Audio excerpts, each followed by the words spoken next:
Bienvenidos a Médico Online por Max TV Online. Un placer enorme acompañarlos, como siempre, a través de la señal de CNT, Canal 14, TV Cable, Canal 14, y Claro TV, Canal 14 y 514. Hoy es un temón, y yo soy la primera paciente para hablar con la doctora Astrid Díaz, porque vamos a hablar acerca de esa congestión nasal, cómo se produce, cómo se puede aliviar, cuáles son los síntomas para distinguir cuando se trata de una alergia simplemente o de algo crónico. Bienvenida, doctora Díaz, qué placer enorme tenerla aquí. Muchas gracias, Ana. Igualmente, muy contenta de poder estar acá y que conversemos un poquito en relación a la congestión nasal. ¿Cuáles son las principales enfermedades respiratorias? Empecemos por ahí. Empecemos por ahí. Y bueno, yo creo que también hablando un poquito de las principales causas también que pueden tener, ¿verdad? Que puede ser una causa como tal de una congestión nasal. Dentro de ellos tenemos sobre todo los resfriados comunes, ¿verdad? Que son tan frecuentes. Y también hablando un poquito de las enfermedades respiratorias más frecuentes, los resfriados comunes son una de ellas, que como bien sabemos es a causa de un virus, y de eso tenemos que estar también atentos y conscientes, que muchas veces se puede confundir con que los cambios climáticos, la humedad, etcétera, puedan ser la causa, y estos únicamente son factores predisponentes, pero no son una causa como tal. También la rinitis alérgica es una de las enfermedades más frecuentes, ¿verdad? Que nos puede causar muchas molestias como goteo nasal, secreción nasal, ojos llorosos, picazón a nivel de garganta, de oídos, y comprometer muchas otras cosas de la persona, como por ejemplo su calidad de vida, por esta persona que no puede dormir adecuadamente, que siempre está fatigada porque no tiene un buen descanso también o no tiene una adecuada respiración. Dentro de ellas podríamos decir que son las más frecuentes y que también son las más frecuentes que nos pueden causar una congestión nasal. ¿Y cómo distinguimos cuando es una alergia o cuando es una gripe, cuando estamos realmente agripados? Creo que esa es una pregunta bien importante y debemos de tenerla bien en cuenta, porque muchas veces las personas toman medicamentos que consideran que les van a ayudar con la gripe, ¿verdad? Y al final de cuentas lo que tenemos es una alergia. Básicamente lo que tenemos que tomar en cuenta es la causa, sobre todo, ¿verdad? Cuando hablamos de una gripe, como bien decía, esta causa de un virus. Entonces, en este caso nos va a provocar otros síntomas, como por ejemplo fiebre, que nos puede provocar en algunos casos. Si hablamos de resfriado común, o en el caso de una gripe, que también puede ser causada por un virus, pero es un proceso un poquito más severo. También por lo regular nos puede causar malestar general, dolor de cuerpo, ¿verdad? La alergia sí puede causar también dolor de cabeza, y la gripe también. Pero en el caso de la alergia vemos más este tema de una secreción nasal constante, que se va a desencadenar sobre todo cuando hay un alérgeno, cuando hay algo que normalmente y la persona posiblemente después pueda identificar cuál es ese alérgeno, cuál es esa causa que le desencadena una reacción como tal, ¿verdad? Sobre todo los cambios climáticos. En el caso mío, por ejemplo, yo tuve rinitis alérgica, y digo tuve porque fue una etapa de mi vida, como en los 12, 13 años, era puntual en el colegio todos los días, a partir de las 9 de la mañana yo estornudaba de forma continua y se me terminaba a las 11. Esas 2 horas significaban un bullying de parte de mis compañeros impresionante, pero era todos los días, y a las 11 terminaba. Cuando ya desarrollé y me transformé en una señorita, qué sé yo, será el tipo 18 o una cosa así, se me fue. Y ahora me da simplemente cuando vuelvo a algo puntual. Ok. Y es específico cuando tienes algo puntual que te está causando la molestia. Sí, claro. Esto también es muy común también. Definitivamente ahí lo raro fue que fue una edad un poquito más grande, pero normalmente en el caso hablamos del sistema inmunológico, se empieza ya, está mucho más desarrollado de los 6 años en adelante, entonces ya también las personas sufren un poquito menos de este tipo de enfermedades. Pero la base es, yo creo, identificar cuáles son estas causas que nos los están provocando, y si definitivamente al tomar, por ejemplo, un medicamento que nos ayude a controlar estos síntomas como la secreción nasal, ojos llorosos y los que tú ya bien conoces porque los padeces, en este caso entonces los antihistamínicos pueden ser una opción interesante para poderlos controlar. Y sobre todo, cuando hablaba ahorita de los cambios climáticos, si sabemos que va a venir algo similar, estar preparado y poder consumir un medicamento, un antihistamínico que nos ayude a controlar los síntomas para que no se exacerben, para que no se compliquen más, ¿verdad? ¿Cuánto tiempo uno puede tomar un antihistamínico? Pues al final de cuentas eso es algo bien importante y nos ayuda muchísimo también a poderlo controlar, ya que los antihistamínicos como tal son bastante seguros. Realmente eso también es bueno decirlo. Los puedes tomar hasta por un mes, que no va a causar ningún problema. Pero otra cosa también importante con ellos es que tienen un mecanismo que se llama, que no causan, que se llama taquifilaxia, que es que el medicamento ya no haga el efecto por estarlo tomando por un periodo prolongado. Claro. con algunos medicamentos. En el caso de los antihistamínicos no sucede así, porque al final es un proceso que sucede en nuestro cuerpo que se tiene que controlar y por lo regular lleva un tiempo prolongado para que se pueda controlar. Algunas personas lo controlan más fácilmente que otras también, ¿verdad? ¿En algún momento se puede ir, como me pasó a mí? Puede ser, ¿verdad? Al final puede ser, porque también mucho depende de tu sistema inmunológico. En el caso tuyo, pues no es que se haya ido como tal, porque cuando hay algún alérgeno con el cual entres en contacto, pues se vuelve a presentar. Posiblemente se pueda controlar de una manera más adecuada y ya no sea tan severo. Por ejemplo, en el caso de los niños, provoca ya también temas respiratorios. Recordemos también que a nivel bronquial, porque recordemos también que la rinitis alérgica se asocia también a complicaciones como asma. Entonces, en este caso, sí podría haber algo más severo, pero como también su sistema inmunológico se va fortaleciendo y se va desarrollando después de cierta edad, después de los 6 años más o menos, esto hace que los episodios ya no sean tan frecuentes y los puedan manejar de una mejor forma. Doctora, ¿estas alergias se heredan? Porque la tuve yo, la tuvieron mis hijos y hoy la veo en mis nietos. Sí, exactamente, no, definitivamente que sí pueden tener un factor hereditario y esa es una buena pregunta también. Hay muchos factores que se pueden tomar en cuenta también durante el embarazo para disminuir que una mamá, por ejemplo, que sea alérgica pueda transmitírselo también a su bebé, ¿verdad? A nivel genético, ¿verdad? Que se pueda de alguna manera minimizar el riesgo de... Por ejemplo, si uno de los padres es alérgico, hay un 25% de probabilidad que pueda haber transmisión, ¿verdad? Que pueda haber un componente genético, pero si los dos lo son, es casi un 50% de probabilidad que exista esa transmisión. Entonces, en este caso, pues sí, puede ser bastante frecuente que suceda, ¿verdad? Claro. Bueno, vamos a ir a un pequeño corte. Estamos conversando con la doctora Astrid Díaz, que además es representante funcionaria de Bayer, y si es Bayer, es bueno. Vamos a ir a un corte. Muchas gracias.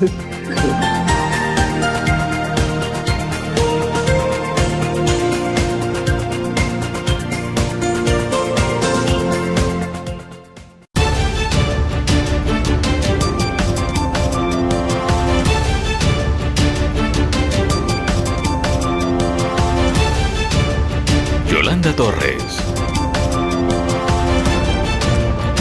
Enrique Muñoz, Stephanie Luzuriaga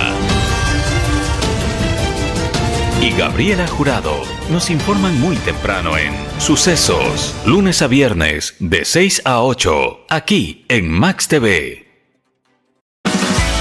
Descubre nuestra APP, ahora Max TV, directamente en tu móvil. Descarga tu aplicación de Max TV Online y disfruta de su programación. Descarga APP Max TV Online.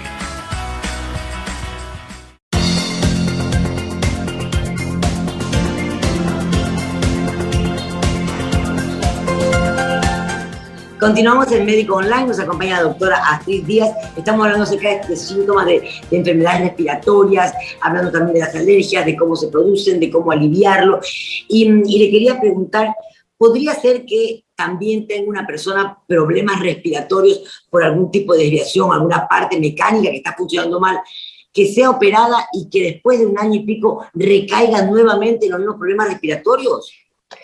Como hay múltiples componentes, ¿verdad? Cuando hablábamos en el episodio previo, ¿verdad? Hablábamos de cuáles pueden ser las causas. Mencionaba yo, por ejemplo, en el caso de una congestión nasal, que dentro de las causas más comunes está el resfriado común y la rinitis alérgica, pero también existen otras causas como también el tabaquismo, la contaminación ambiental, los irritantes químicos, también la desviación del tabique nasal puede ser una causa, también los pólipos nasales también, y por supuesto dentro del tratamiento de estos, como en el caso de los pólipos y la desviación del tabique, muchas veces pues es quirúrgico, ¿verdad? El abordaje es, hay que operar a la persona para poderlo modificar esto y de alguna manera recuperar también y quitar el síntoma.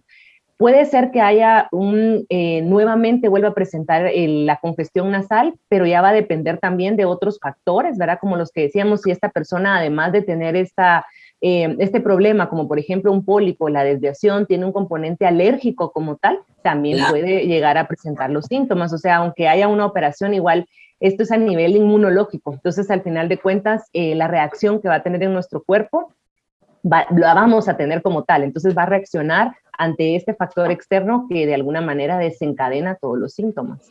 La utilización de sueros nasales como para destapar de alguna manera las vías respiratorias, o los consejos que daban las abuelas de hacer vaporizaciones con eucalipto, ese tipo de cosas. ¿Se pueden hacer de forma frecuente o debemos tener cuidado, hacerlo determinado tiempo, nada más? ¿Cuál es su opinión? Sí, yo creo, Ana, que esto es bien importante porque primero que nada, dentro de lo que tenemos que hacer es prevención, ¿verdad? Yo creo que esto es básico antes que llegar a cualquier complicación.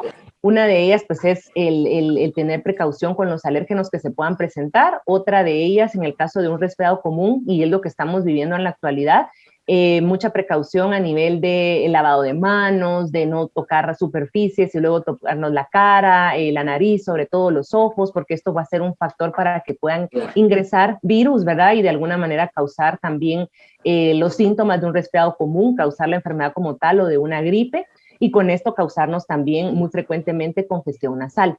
En lo que mencionabas en relación a los lavados nasales, los lavados nasales con solución salina o con agua de mar, como normalmente se le conoce, la verdad que son bastante inocuos, es agua de mar, ¿verdad? Al final de cuentas es agua con sal, entonces nos va a ayudar también a liberar la vía aérea, la mucosidad, y en muchos casos también son lubricantes que nos ayudan a las fosas nasales también, y a tener una vía aérea que pueda estar liberada, gracias a que quitemos el factor que lo está provocando. Claro. Entonces, sí, te cuento mi experiencia. Mi esposo tuvo COVID y lo tuvo muy leve, gracias a Dios, en el nombre del Señor. Pero una de las cosas que hicimos como precaución, apenas comenzó esto, porque él normalmente ronca en la noche, tiene dificultades para respirar, a pesar de que ya ha sido operado. Por eso te mencionaba yo de la operación hace un rato. Una de las cosas que hicimos fue tratar de que siempre tuviese las fosas nasales liberadas, por miedo a que después pues, se pudiera haber una complicación respiratoria, como se ha escuchado mencionar con el caso del COVID. Le funcionó muy bien, te digo. Creo que nunca respiró mejor que con el tiempo del COVID, porque pasó todo el tiempo con las vías respiratorias limpias, porque utilizaba estos sueros que estábamos mencionando. Sí, al final son lavados nasales, ¿verdad? Al final también esto nos ayuda, sobre todo a las personas con rinitis, o en el caso de tu esposo, como mencionabas, el mantener la vía aérea despejada nos va a ayudar a tener una adecuada respiración, el adecuado sueño y descanso también que podemos llegar a tener, el que no haya mayores complicaciones, que la cantidad de moco no se aloje en las cavidades nasales y de esta forma puedan provocar una complicación como una sinusitis, por ejemplo, y esto ya provoque una infección bacteriana que ya necesite otro abordaje, que no es con el caso de los virus o una rinitis como tal, sino que ya necesita un antibiótico y un manejo diferente, ¿verdad? Alguna vez escuché a alguien que fue detectada con una arritmia cardíaca y el cardiólogo le decía, su arritmia se ha producido por tener una vida entera de una mala respiración. Durante mucho tiempo usted respiraba mal y eso forzó su corazón y provocó la arritmia. Me quedé impresionada, no sabía que podía llegar a esas dimensiones. Sí, no, definitivamente. Al final la oxigenación de nuestro cuerpo es sumamente importante y es parte del intercambio gaseoso que debemos de tener también para un adecuado funcionamiento de nuestro sistema respiratorio. Y recordemos también que las vías respiratorias están conectadas con nuestra circulación. Entonces, definitivo que ahí es donde debe de haber un factor que pueda predisponer a que también se pueda padecer una enfermedad a nivel cardiovascular. Y por eso, pues, se trata la manera de que cuando una persona tenga un síntoma, se busque la manera de poderlo minimizar lo máximo que se pueda, y creo que lo que hicieron ustedes en el caso de tu esposo, de tratar de que no se complicara más allá, de tomar medidas. El autocuidado es sumamente importante, sobre todo en estos tiempos que nos cuesta un poquito más acceder a un médico por el temor de salir, etcétera. El que podamos acceder a un medicamento de venta libre, sobre todo que nos ayude a manejar la sintomatología antes que se complique, es importante, ¿verdad? Me quedo con esa última recomendación tuya a modo de tips, pero me gustaría, ya un poco cerrando, que me dieras algunos tips que les permitan a las personas saber que desde la casa, sin automedicarse, porque lo que tú acabas de mencionar es muy importante, cómo poder realmente detectar, diferenciar, cómo cuidarnos.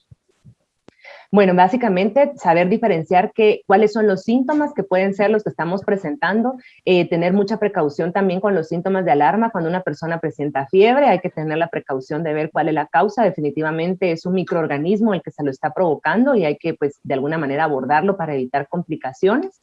Lo que mencionaba, creo que el poder adquirir un medicamento de venta libre en el caso de la congestión nasal, por ejemplo, el agua de mar nos va a ayudar muchísimo a abordar esto, pero también existen otros descongestionantes nasales, como es el caso que tienen oximetazolina, que es un descongestionante que nos va a ayudar a despejar la vía aérea, como es el caso de Afrin en Bayer, que tenemos nosotros también. Lo que también quiero dejar el día de hoy es que todos los medicamentos, sobre todo en los medicamentos que nosotros manejamos en la empresa, pues tienen indicaciones de en qué personas se debe de utilizar, cuáles son las edades en las cuales se deben de utilizar, el tiempo específico, cuál es la dosis también, ¿verdad? En el caso de la oximetazolina es cada 12 horas, no por más de 3 a 5 días, ¿verdad? Y no más de ese tiempo es lo aconsejable, porque en lugar de obtener un beneficio, pues vamos a obtener algo nocivo, entonces tener mucha precaución con esto, y también las personas que están con múltiples tratamientos deben de tener más precauciones y leer la etiqueta siempre de los productos. Preguntitas así muy cortitas en honor al tiempo y que eran consejitos de la abuela. Cualquier persona que sufre de rinitis o que esté agripada tiene que dormir con medias. ¿Verdad o mentira? Sí, en este caso, pues únicamente ver que el frío, ¿verdad? Al final de cuentas, el frío a algunas personas que sí les puede causar reacciones alérgicas. Entonces, si con esto minimizamos un poquito el riesgo, pues realmente no tiene absolutamente nada de malo y vamos a obtener un beneficio. Ponerse mentol y un periódico debajo del pijama para dormir y tener el pecho caliente. Sí, en este caso sí, yo creería que es como un mito, ¿verdad? Al final, pero cabe destacar que existen algunos compuestos como el mentol, eucalipto, etcétera, que de alguna manera estos vapores también nos pueden ayudar a despejar la vía aérea. Pero sí, esto del pecho caliente, etcétera, creo que sí es como un mito, ¿verdad? Pero el caso del, como te decía, el mentol, eucalipto, sí pueden ayudar a despejar la vía aérea también. Perfecto, bueno, muchísimas gracias. La doctora Astrid Díaz nos ha enseñado un montón.